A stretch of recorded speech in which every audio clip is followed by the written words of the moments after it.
My name's Billy, I'm an exercise physiologist at Health First NQ here in Townsville, and in 2017 I bulged a disc in my lumbar spine. For a few days I couldn't stand or walk properly, and then for the next week after that it was very slow, gradual, a lot of spasming in the lower back, which made sitting and standing, driving a car very difficult, really painful and debilitating.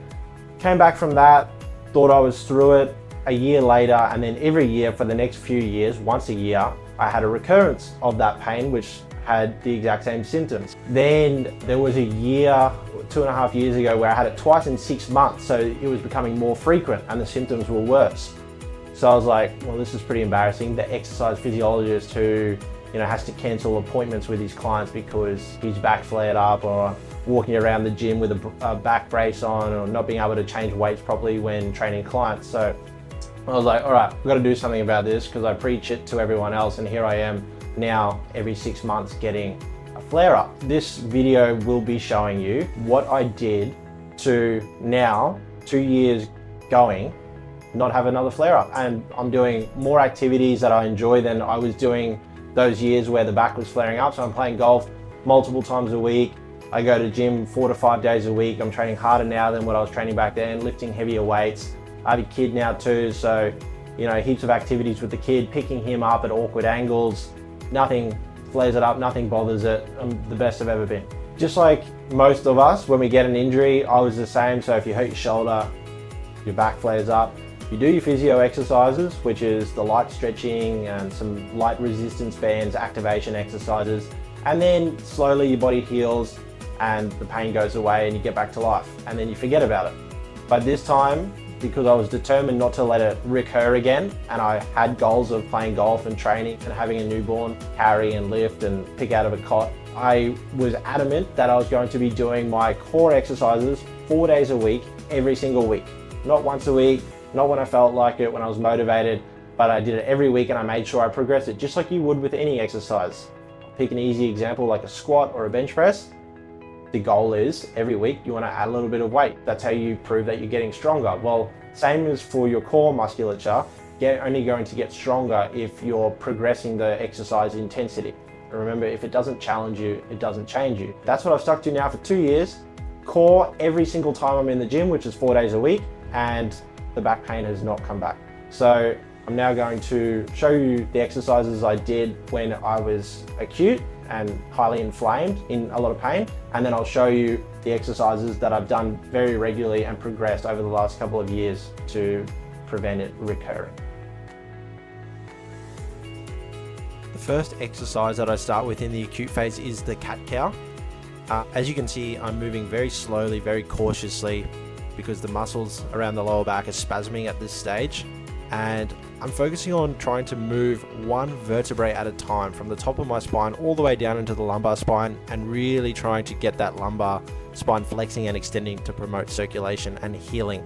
I then move into what I call a modified strider stretch. So I've got the other knee still down on the ground, and then I'm working the right side in this video. I'm rocking gently back and forth and a few times, and then I move to the other side. So I'm showing you how gently I would be moving my legs to get into position if I was acutely inflamed. When I move back, I feel a pull on my hamstring, and then when I rock forward, I feel it open up on the inside of my hip. I now move into a bird dog. So I'm thinking about bracing through that left arm that's still on the ground and the right side of the hip that's on the ground, and then in the arms the arm that's moving and the leg that's moving, I'm thinking about my middle finger and my big toe reaching as far away from each other as possible. Then I move into what I call a rock back and forth, and it's a very subtle movement, moving very slowly and cautiously, but what I'm trying to do is move as far back as I can before my lower back rounds. So you can see I keep a very flat, neutral lower back position there, but I can feel it pulling on my lower back right there, so that's where I stop before it rounds out. Now I move into a kneeling position, and as you can see, I'm demonstrating very cautiously, moving my legs out and around. You could alternate or do all of them on the one side and then all on the other side, but this is just training the side that's still in contact with the ground to activate and work on its own and stabilize the hip. Now I move into a very gentle couch stretch. So the knee that's on the ground, that leg's still on the ground, and I'm just gently pulsating through that movement. Then into some knee rocks. So my knees stay together, and I just let them drop as far as they can go without any grabbing through the low back. And I just gently rock from one side to the other.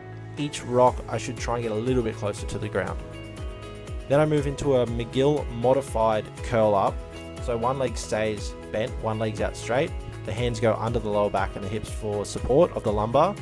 And then I'm just focusing on curling my shoulder blades off the floor and tucking my chin and activating through my abdominal muscles. The thing I'm thinking about is pulling my ribs down to my hips.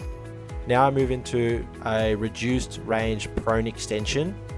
So I've got my arms bent and I'm just pushing my forearms into the ground, trying to peel my chest up off the floor just to get some activation into that low back. And then I like to focus on the side where I get the pain, which is on my right side. So I sort of lean over to that side and I'm just pressing my forearms and my palms down into the floor, focusing on that right side. You could do the left if the left side is where you get most of your pain and spasming. And now I move into the more robust strengthening exercises. So I always start with this child's pose. This will be a mix of stretching and strengthening, and then I go into a full cobra extension, prone extension there. So now we're just getting a much more intense extension of the lumbar spine, and this just helps to loosen up the lower back and the hips. I go from that into the push-up position, so now my core and my hips and my shoulders are really firing together, and I like to add some gentle rotation in. So I'm bringing that knee to my wrist, and then I kick my heel to the roof, which gets a good glute activation. I do a few on each side. You could do anywhere from 3 to 5 repetitions each side. You can see my whole body shifting forward and then shifting backwards as I kick back. Now I move into a strider stretch, rock back a couple of times, and then from there I move into the world's greatest stretch, some people call it, but I just really like to rotate through my torso. So now I'm getting a good stretch through my obliques. I think about, I want a straight line from the hand on the floor to the hand that's pointing at the roof. So I just try and get really straight through that alignment. Now I go into the progression of the couch stretch. So last time I just had my feet on the floor, but now I'm using my opposite hand to pull on my foot, creating a much more intense stretch through the front of the thigh, the hip flexor, and then I lift my hand to get a stretch through that lumbar spine and lat as well. I go into a plank and I like shifting my body weight, and I'm pressing up off the floor, getting some arm involvement in as well, but a really nice intense isometric hold of the core muscles without having to do any crunches as of yet. From there, I try not to drop to the floor and move straight into a side plank. The progression of the side plank, you could hold a side plank, and then what I've added in over time is leg lifts.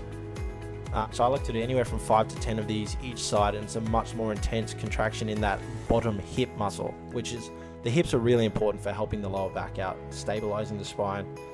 It's all connected, and that's what you'll find with these exercises is I flow from one into the other because I want everything working as one unit rather than just isolating little areas. So my obliques are working really hard here as well as my glute muscles. After I've focused on the outside of the hip, I like to get the inside of the thigh and the groin as well. Your hip, you do have a hip flexor that runs all the way through the pelvis and then attaches up onto the low back. So you don't want to just work the back of the body, you got to work the front as well. And then finally, one of the most advanced progressions of a core exercise is the ab wheel. And what I've worked on over time is getting lower and then adding reps and adding sets. So I'm now up to 3 sets of 10 on this, whereas initially I started at 2 sets of 5.